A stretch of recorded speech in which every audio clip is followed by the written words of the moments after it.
All of you good evening అండి. మనం ఈరోజు ఐసిడిఎస్ సూపర్వైజర్ ఎగ్జామ్కి ఉపయోగపడేటటువంటి మరికొన్ని ఇంపార్టెంట్ బిట్స్ గురించి తెలుసుకుందాము. తెలుసుకునే ముందు మీరు ఈ వీడియోని లైక్ చేయండి, షేర్ చేయండి, కామెంట్ చేయండి. కొత్త వాళ్ళైతే సబ్స్క్రైబ్ చేయండి. వీడియో స్టార్ట్ చేస్తున్నాను.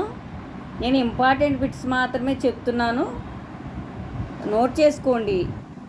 ఓకేనా? వీడియో స్టార్ట్ చేస్తున్నా. పుట్టిన శిశువు మెదడులో ఎన్ని నాడీ కణాలు ఉంటాయి? దీని యొక్క ఆన్సర్ 1000 కోట్లు. పుట్టిన శిశువు మెదడులో 1000 కోట్ల నాడీ కణాలు ఉంటాయన్నమాట.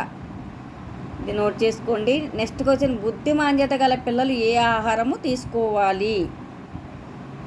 దీని యొక్క ఆన్సర్ ధాన్యాలు, చిరుధాన్యాలు, పప్పులు, పాలు, గుడ్లు మొదలగు ఆహారం తీసుకోవాలి. నెక్స్ట్ క్వశ్చన్, రికెట్స్ వ్యాధి పిల్లల ఆహారము? పాలు, నట్స్, రాగులు, ఆకుకూరలు మొదలగు ఆహారం తీసుకోవాలి. నెక్స్ట్ క్వశ్చన్, కంటిలో మచ్చలు గల పిల్లల ఆహారం? మీరు ఇలాంటివి నోట్ చేసుకోవడం వల్ల ఎగ్జామ్ టైంలోనే కాకుండా మీరు మీటింగ్స్ టైంలోనూ పిల్లలు ఈ వ్యాధులు ఉన్న పిల్లలకి అవేర్నెస్ కల్పించడం కోసం, వ్యాధులు రాకుండా అవేర్నెస్ కల్పించడం కోసం అంగన్వాడీలో హోమ్ విజిట్లప్పుడు, అంగన్వాడీ మీటింగ్లప్పుడు అన్నిటికీ కూడా మీకు చాలా ఉపయోగపడే క్వశ్చన్స్ ఇవన్నీని. కంటిలో మచ్చలు గల పిల్లలు ఆహారం ఏం తీసుకోవాలి? దీనికి సంబంధించి మనకి ఏ విటమిన్ ఉన్న ఆహారం ఎక్కువగా తీసుకోవాలని తెలిసిందే మనందరికీ. దానికి సంబంధించి క్యారెట్, పసుపు పచ్చ పళ్ళల్లోనూ ఏ విటమిన్ ఎక్కువగా ఉంటుంది? మామిడి, బొప్పాయి పాలల్లోనూ ఇటువంటి వాటిలో ఏ విటమిన్ ఎక్కువగా ఉంటుంది. కాబట్టి కంటిలో మచ్చలు గల పిల్లలు ఇలాంటి ఆహారం తీసుకోవాలి. మిగతా పిల్లలు కూడా ఇలాంటి ఆహారం తీసుకోవడం వల్ల ముందు ప్రాబ్లమ్స్ రాకుండా ముందు జాగ్రత్త పడడానికి పౌష్టికాహారం అనేది అందరూ కూడా తీసుకోవాలి. నెక్స్ట్ క్వశ్చన్, దంపుడు బియ్యంలో ఏ విటమిన్ ఉంటాయి?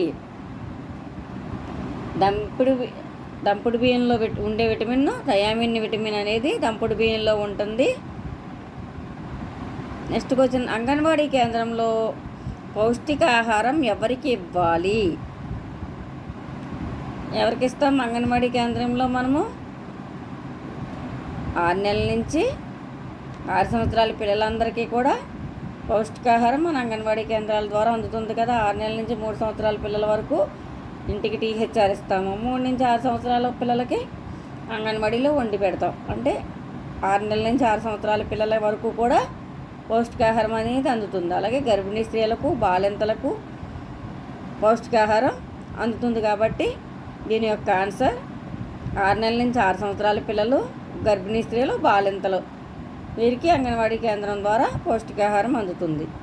అంటే కన్ఫ్యూజ్ అవ్వకుండా 6 నెలల నుంచి 3 సంవత్సరాలను కూడా ఇస్తారు. మీరు ఆ బిట్ ఒకసారి అలాంటి టైంలో చూసుకోవాలి. ఎందుకంటే కంగారులో ఏం చేస్తారు, మన టీహెచ్ఆర్ ఇచ్చేది 6 నెలల నుంచి 3 సంవత్సరాల పిల్లలకే కదా అని కబుక్కుని అది పెట్టేస్తారు. కాదు, మనం పౌష్టికాహారం ఇచ్చేది ఇంటికి కాకుండా వాళ్ళకి అందజేసేది ఇంటికి అన్నప్పుడు, టీహెచ్ఆర్ అన్నప్పుడు 6 నెలల నుంచి 3 సంవత్సరాలు అనాలి. లేదంటే అంగన్వాడీలో ఇచ్చే పౌష్టికాహారం అన్నప్పుడు 6 నెలల నుంచి 6 సంవత్సరాల వరకు అనేది కరెక్ట్ ఆన్సర్ అవుతుంది. నెక్స్ట్ క్వశ్చన్, తీవ్ర లోపపోషణకు గురైన పిల్లలకు అందించవలసిన అనుబంధ పోషకాహార విలువలు ఎంత? తీవ్ర లోపపోషణకు గురైన పిల్లలది చూసుకోండి ఒకసారి. 800 క్యాలరీలు, 25 గ్రాముల ప్రోటీన్లు దీని యొక్క ఆన్సర్. నెక్స్ట్ క్వశ్చన్, తీవ్ర లోపపోషణకు గురైన పిల్లలకు ఒక్కొక్కరికి రోజుకు ప్రభుత్వ ఖర్చు ఎంత? ఒక్కొక్క పర్సన్కి 12 రూపాయలు ఖర్చు అన్నమాట. నెక్స్ట్ క్వశ్చన్, డీహైడ్రేషన్ రాకుండా ఏమి ఇవ్వాలి? దీని యొక్క ఆన్సర్, డీహైడ్రేషన్ రాకుండా ఏమి ఇస్తాము అంటే ఓఆర్ఎస్ కదా. ఇది అందరికీ తెలిసిందే. ఇంట్లో ఎలా తయారు చేసుకోవాలనేది కూడా ముందు మనం లాస్ట్ వీడియోలో చెప్పాము. అలాగే పిల్లలకు శాశ్వత దంతాలు ఏ సంవత్సరం నుండి వస్తాయి?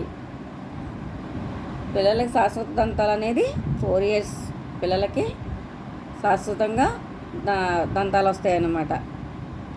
నెక్స్ట్ క్వశ్చన్, మాంసకృతులు ఎక్కువగా ఉండే పదార్థాలు? దీని యొక్క ఆన్సర్ పప్పులు, బఠానీలు, చిక్కుళ్ళు, కాయగూరలు, ఆకుకూరల్లో మాంసకృత్తులు అంటే ప్రోటీన్ ఎక్కువగా ఉండేది ఏంటి మీకు తెలుసు కదా. పప్పుల్లో అనేది ప్రోటీన్ ఎక్కువగా ఉంటుంది కాబట్టి పప్పులు అంటే కందిపప్పు అయినా, శనగపప్పు అయినా, పెసరపప్పు అయినా ఏవైనప్పటికీ పప్పుల్లో ప్రోటీన్ అనేది ఉంటుంది. పప్పులు, బఠానీలు, చిక్కుళ్ళు, కాయగూరలు, ఆకుకూరల్లో ఎక్కువగా మాంసకృత్తులు అనేది ఉంటాయన్నమాట. నెక్స్ట్ కొంచెం విటమిన్స్, ఖనిజ లవణాలు లభించే ఆహార పదార్థాలు ఏమిటి?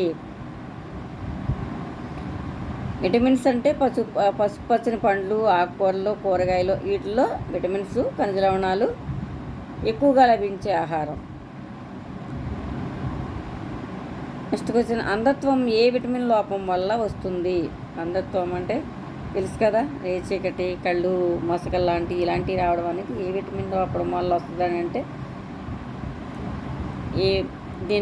ఏ విటమిన్ లోపిస్తే వస్తుంది? దీని ఆన్సర్ విటమిన్ ఏ. దానికి మనం ఏమేమి తినాలనేది కూడా ఫస్ట్ క్వశ్చన్లో చెప్పుకున్నాం కదా. క్యారెట్, పసుపచ్చ పండ్లు, బొప్పాయి, మామిడి ఇలాంటివి అనేది తీసుకుంటే ఏ విటమిన్ లోపం లేకుండా ఉంటుంది. నెక్స్ట్ క్వశ్చన్, పిఎన్డిటి యాక్ట్ ఎవరికి సంబంధించిన చట్టం? దీని యొక్క ఆన్సర్ గర్భ శిశువు ఆరోగ్యం గురించి చేసే పరీక్షల చట్టం. ఇది కూడా అందరికీ తెలిసిందే, అయినప్పటికీ నోట్ చేసుకోండి. నెక్స్ట్ క్వశ్చన్, ముర్రుపాలు ఏ రంగులో ఉంటాయి? దీని యొక్క ఆన్సర్ ముర్రుపాలు అనేది పసుపు రంగులో ఉంటాయి. ముర్రుపాలలో ఏ విటమిన్స్ ఉంటాయి? ముర్రిపాల్లో ఉండే విటమిన్స్ ఏంటంటే ఏసీడీకే విటమిన్లు ముర్రిపాల్లో ఉంటాయి. ముర్రిపాల్లో లేని విటమిన్ ఏంటంటే సి విటమిన్, మీకు అందరికీ తెలిసిందే కదా. నెక్స్ట్, ముర్రిపాలు ఏ విధమైన శక్తి ఉంటుంది? వ్యాధి నిరోధక శక్తి అనేది ముర్రిపాల్లో ఉంటుంది. ఈ రకంగా కూడా వస్తుందన్నమాట బిడ్డు. ముర్రిపాలు ఎంత సమయంలోపు బిడ్డకి ఇవ్వాలి? ప్రసవించిన గంటలోపు. నెక్స్ట్ క్వశ్చన్, శిశుగృహాల స్థాపన ముఖ్య ఉద్దేశం ఏమి? దత్తతను క్రమబద్ధీకరించి అనాథ పిల్లలకు రక్షణ మరియు సంరక్షణను కల్పించడం అనేది శిశుగృహాల స్థాపన యొక్క ముఖ్య ఉద్దేశం. నెక్స్ట్ క్వశ్చన్, తల్లి పాలు సులభంగా జీర్ణం అవుతాయా? దీని యొక్క ఆన్సర్ సులభంగా జీర్ణం అవుతాయి. మరికొన్ని ఇంపార్టెంట్ బిట్స్ గురించి నెక్స్ట్ వీడియోలో తెలుసుకుందాము. ఈ వీడియో నచ్చినట్లయితే లైక్ చేయండి, షేర్ చేయండి, కామెంట్ చేయండి. కొత్త వాళ్ళైతే సబ్స్క్రైబ్ చేయడం మర్చిపోకండి. All of you, thank you very much.